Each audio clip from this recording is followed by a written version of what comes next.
In a charming little town, there lived a man named George who had just celebrated his 70th birthday. Despite his age, George remained young at heart and had an unmatched zest for life. He firmly believed that life was all about embracing new experiences and making the most of every moment. One evening, as he sat in his favorite armchair reminiscing about the good old days, a sudden urge for excitement washed over George. An idea popped into his head. He should visit a bustling bar in the nearby city. It had been years since his last adventure, and the thought of a thrilling night out was too tempting to resist. George dressed up in his finest suit, combed his hair neatly, and headed to the city.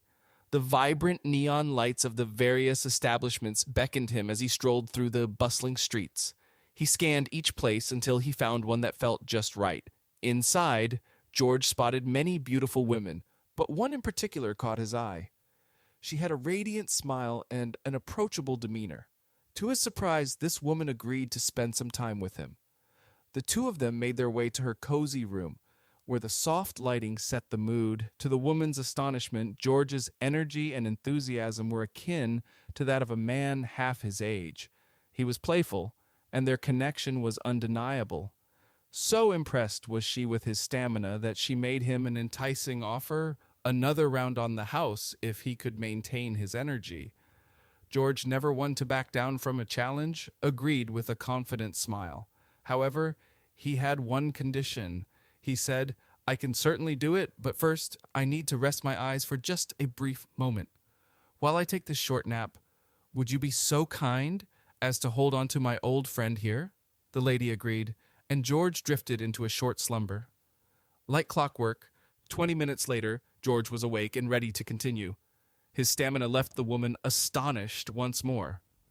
After their third and final adventure, the lady, curious and somewhat puzzled, inquired, "I understand the nap thing, but why did I need to hold on to your friend?" George chuckled and replied, "Oh, that's just to ensure you don't steal my wallet." In the realm of organized crime, there existed an exceptional figure, a highly skilled accountant, adept with numbers. He worked for the upper echelons of the mafia. His unique attribute was his disability. He was deaf. This disability rendered him a prized asset, as the mafia believed his inability to hear guaranteed the safety of their secrets. However, a predicament arose one day when the mafia's top boss scrutinized their financial records. To his astonishment and ire, he discovered a puzzling discrepancy. An entire $1 million had inexplicably vanished.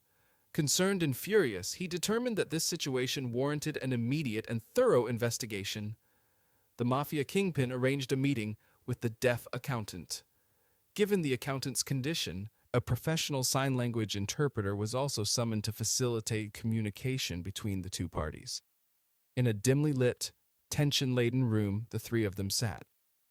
The kingpin initiated the conversation with a menacing tone, addressing the missing $1 million. The interpreter accurately conveyed the boss's demand for answers. The accountant, appearing bewildered by the accusation, communicated through rapid hand movements, insisting that he had no knowledge of what the boss was referring to. The interpreter faithfully relayed this response to the mafia head. Growing more frustrated and suspicious, the boss leaned in, adopting a low and threatening tone, and made his demand clear. But the accountant, sensing the rising danger, reiterated his ignorance. Now the kingpin's patience had worn thin, and he became furious. He pounded his fist on the table, creating a suffocating silence in the room. Then, in a swift, unexpected move, he pulled out a gun and aimed it at the accountant's head, conveying an unspoken ultimatum to the interpreter. He threatened to end the accountant's life if the money's location wasn't revealed promptly. The gravity of the situation now weighing heavily on him, the interpreter conveyed the message. The accountant, realizing the peril he was in, promptly signed, "Okay, I concede. The money is stashed away in a briefcase, securely hidden beneath the wooden structure of my porch at home." Anxious, the boss immediately demanded to know what the accountant had said. Without hesitation, the interpreter turned to the boss and reported, "Well, boss, he said to go take a hike." In the quiet depths of the night, Beneath a barely noticeable moon, obscured by the cloudy sky, a taxi pulled up at the airport's curb. Its headlights pierced the darkness as a lone traveler emerged from the airport terminal. The weary traveler, a man of average build, settled into the back seat of the cab, his briefcase resting on his lap. He had just returned home from a business trip a full day earlier than expected, and a whirlwind of emotions stirred within him. He felt a blend of travel fatigue and a stronger, more profound emotion: suspicion. The taxi driver initiated the meter and inquired through the rearview mirror, "Where to, buddy?" The man provided his address. But then, as the city lights faded behind them, he found himself confiding more in the cabbie than he had intended. He spoke of his suspicions that his wife, the woman with whom he had shared many years of his life, might be involved in an affair. As they approached the familiar streets of his neighborhood, a plan began to take shape in the man's mind. He turned to the cab driver and made a request. "I need a witness. I'm going to confront her tonight. I have to know if my suspicions are true. Will you come in with me as my witness? I'll pay you $100." His voice barely rose above a whisper. The cab driver nodded, steering the taxi into the shadowy driveway. "You've got yourself a deal," he replied. Together, they ventured toward the house, cautious and quiet, their footsteps almost inaudible. With each step, the husband's heart thudded like thunder in his ears.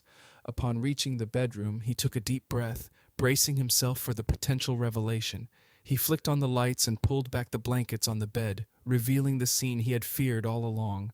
His wife, the woman he had loved and trusted, entangled with another man. Blinded by a mix of hurt and anger, the husband stumbled toward the closet, retrieving his shotgun. However, amidst the tumult of his emotions, he heard his wife's voice breaking through, filled with fear. She began to plead with him. She admitted to deceit, not just regarding her heart, but also their finances. She confessed that she hadn't inherited the wealth she had led him to believe. Instead, their lavish lifestyle, the extravagant gifts she had given him, the sports car, the cabin cruiser, the lakeside property, and even the exclusive country club membership were all funded by the generosity of the stranger in their bed. Each revelation landed on the husband like a physical blow, leaving him bewildered. The world he had known crumbled around him, replaced by a web of lies and betrayal. His grip on the shotgun loosened as he grappled with the overwhelming information. Lost in a whirlwind of confusion, he turned to the only other person in the room who hadn't been part of the betrayal. The cab driver. Catching the husband's inquisitive gaze, the cab driver, a witness to life's harsh realities, responded, "I'd suggest covering him up with that blanket before he catches a cold." Once in a charming little Bulgarian town, there was a train driver named Dmitri. From the time he was a little boy, Dmitri's dream was to drive a train. He had a passion for making that locomotive go as fast as humanly possible, and he couldn't imagine a more thrilling job. One fateful day, Dmitri was at the helm of his beloved train, and he decided to live life in the fast lane, or rather on the fast track.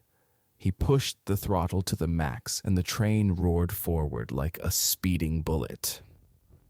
However, as it hurtled down the tracks, it became clear that Dmitri's need for speed was a bit too much for the train to handle. In a catastrophic collision of steel and chaos, a horrifying crash occurred, and tragically, one passenger lost their life. Dmitri's reckless escapade landed him in the court of law, and the verdict was swift and severe. He was found guilty of gross negligence and sentenced to death by electrocution. As the day of execution approached, Dmitri, always one for a quirky sense of humor, requested a rather unusual last meal, a single banana. The day arrived, and Dmitri was strapped into the electric chair. The executioner threw the switch, and for a moment it seemed like the end. Sparks flew, smoke filled the room, but inexplicably, Dmitri emerged unscathed. A failed execution, they concluded, was a sign of divine intervention according to an old Bulgarian law, and so Dmitri was granted a second lease on life. Dmitri unbelievably managed to claw his way back into the driver's seat of a train. You'd think the near-death experience would have taught him a lesson, but no, he was back to driving with reckless abandon, determined to push the limits yet again. Predictably, another accident occurred, this time claiming 2 lives. The trial felt like déjà vu, and the verdict was déjà doom. Dmitri found himself back in the executioner's chair. For his last meal, he requested 2 bananas, just to keep the tradition alive. The electric chair scenario played out once more. Sparks flew, smoke billowed, but Dmitri was untouched, and he walked away, much to everyone's shock. This twist of fate baffled the authorities. Nonetheless, Dmitri was reinstated as a train driver once more. He was the living proof that some people just don't learn from their mistakes. And as you might have guessed, it didn't take long for him to be at the helm of yet another crash, this time claiming 3 lives. The courtroom was filled with tension as the verdict was delivered: death by electrocution once more. The day of execution arrived, but this time the executioner had had enough. He refused Dmitri's request for 3 bananas, declaring, "I've had it with you and your banana antics. We're strapping you in and doing this now." Against protocol, they strapped Dmitri into the electric chair without a last meal. The switch was thrown, sparks flew, and smoke swirled, but to the executioner's disbelief, Dmitri emerged unharmed. The executioner, stunned, turned to Dmitri and stammered, "How is this even possible?" Dmitri, with a mischievous grin, responded, "Oh, the bananas had nothing to do with it. I'm just a bad conductor." A first-grade teacher faced a challenge with one of her students who displayed exceptionally rude behavior in class. Seeking to address the issue, she decided to have a conversation with little Johnny to understand what was bothering him. Johnny responded, "I'm too smart for the 1st grade. My sister is in the 3rd grade, and I'm even smarter than her." Recognizing the seriousness of the matter, the teacher took Johnny to the principal's office and explained the situation to the principal. The principal proposed a solution. He would give Johnny a test, and if he couldn't answer but one question correctly, he would return to the 1st grade and maintain better behavior. Both the teacher and Johnny agreed to the challenge. The principal began with basic questions, such as, "What's 3x3?" Johnny confidently replied, 9. As the questions progressed, Johnny consistently answered correctly. This continued for nearly an hour, as the principal tested Johnny with questions typically known by a 3rd grader. Impressed, the principal declared, "I see no reason Johnny can't go to the 3rd grade. He answered all of my questions correctly." The teacher, intrigued, asked if she could pose some questions of her own. The principal and Johnny agreed to her request. The teacher inquired, "What does a cow have 4 of that I only have 2 of?" Johnny promptly responded, "Legs." She then asked, "What do you have in your pants that I don't have?" The principal gasped, but before he could intervene, Johnny replied, "Pockets." With the tension in the room escalating, the teacher continued, "What does a dog do that a man steps into?" Johnny answered, "Pants." Finally, the teacher asked, "What starts with F, ends with K, and signifies a lot of excitement?" Johnny confidently responded, "Fire truck." Relieved, the principal chuckled and said, "Put Johnny in the 5th grade. I got the last 4 questions wrong myself."